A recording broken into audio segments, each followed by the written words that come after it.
আরে আমি এগুলো কি খাবার দিছি? এগুলো কেউ খায় নাকি সকালে? বাবা ঘরে আর কিছু নাই, এগুলা খেয়ে নে। ভালো কিছু থাকলে খাইতে দিবা। দেখ সকালবেলা মাথাটাই গরম করে দিল।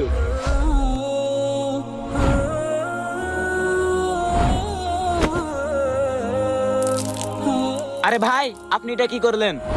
আরে ভাই আমি আবার কি করলাম?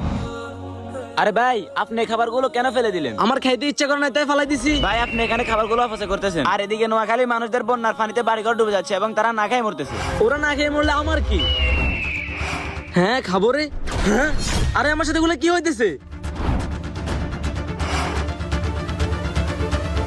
হ্যাঁ আরে হায় আল্লাহ, আমার সাথে এগুলো কি হইতেছে?